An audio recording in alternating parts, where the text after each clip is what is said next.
Right. Is the Nidecker step in? Yeah, so Travis here. I'm going to do some over narration because the wind is really bad in these scenes, and I'm still figuring out how to not have the GoPro have real crappy audio in bad conditions. It's not the GoPro's fault. These are the Nidecker Supermatic bindings.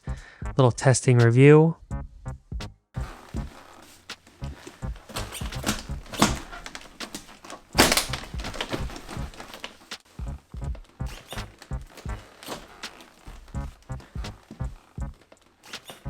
So are they worth it? Still figuring that out. But they're definitely fun, and they're still kind of limited edition. If you have them, you're kind of a baller.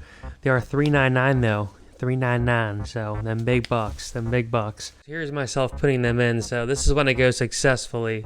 What happens? Bam, it just pops right in.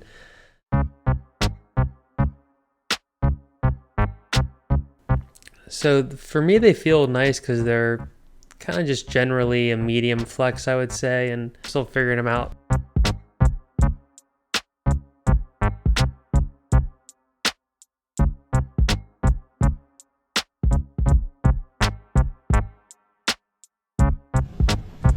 There was a little bit of foot pain going on the other day.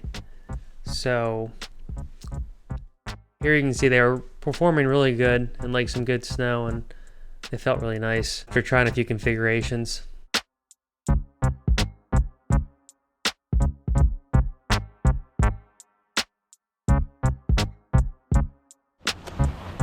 Here's how you kind of get out of them too, is that little lever right there. That's a little easier said than done. I like to get jammed when you try to get your foot out. Getting your foot out's actually kind of hard. And then here's a look at putting my foot in again. And down he goes. Epic fail. So you can kind of see there that, oh wait, he's back for more. He's back for more.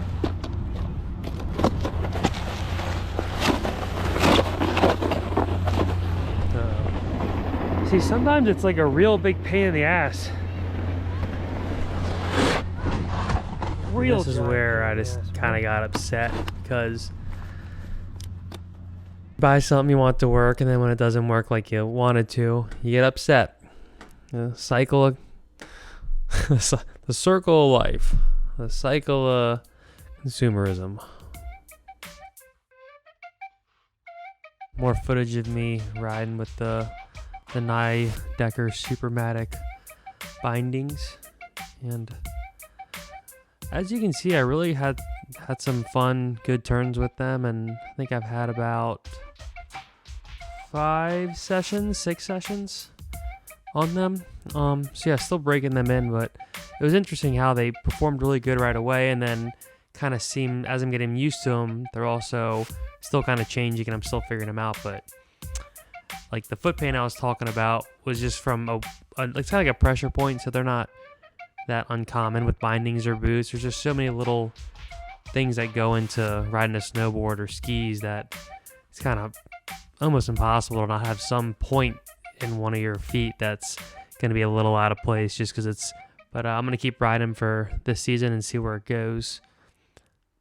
But here's just some more fun footage of riding them, and their, company is cool, and I really like the product. So just kind of takes some practice.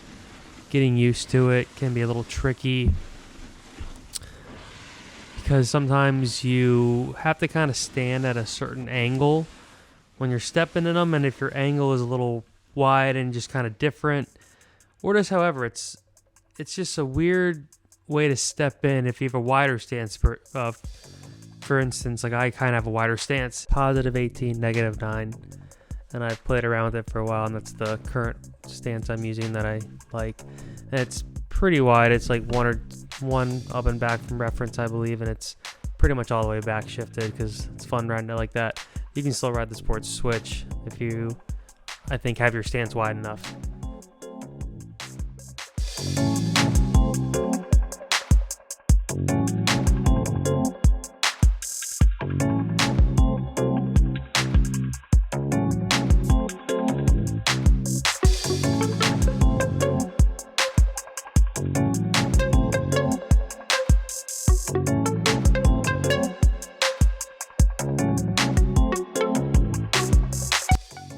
board is a Jones Mind Expander 2022 edition, so it's kind of more of the powder model, and it is 158 centimeters. I'm 5'10", around 175, 180. I think it's pretty much perfect for me.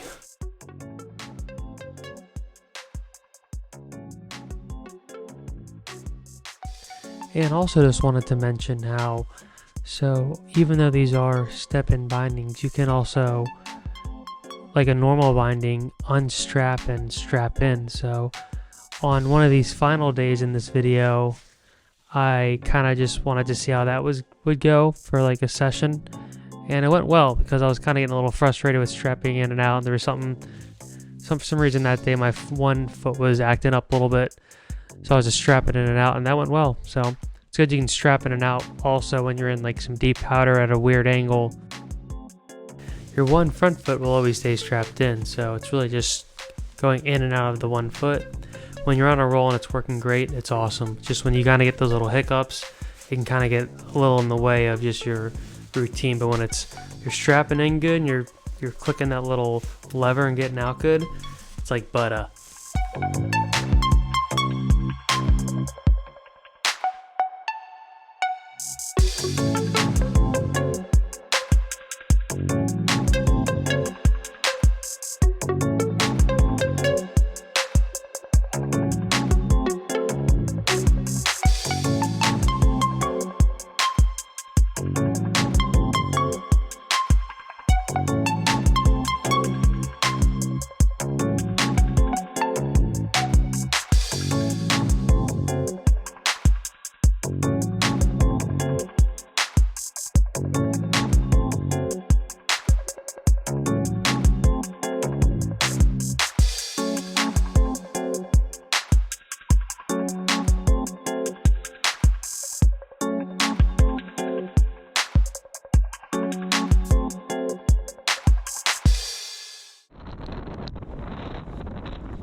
I don't know if I can fully recommend them or not yet. I might need a whole season or two in these bad boys to see.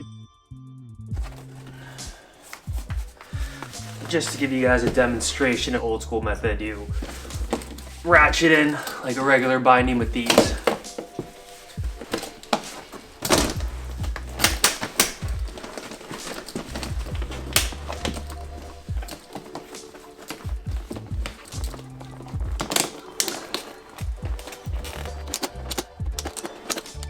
There's these kind of little tabs right here.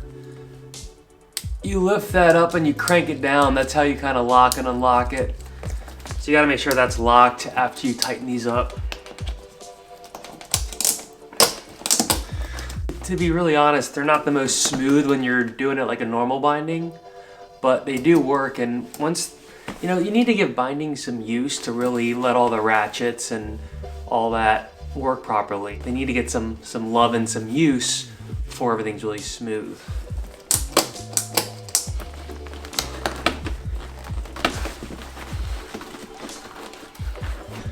Now it makes this kind of tricky, like I was saying, because I have a slightly wider stance and a little more outward like this, not really positive or even like that. It's one's a little more positive and the other is negative. So it makes it a little awkward sometimes for these. But, like I said, the great part is you can just strap it in normal.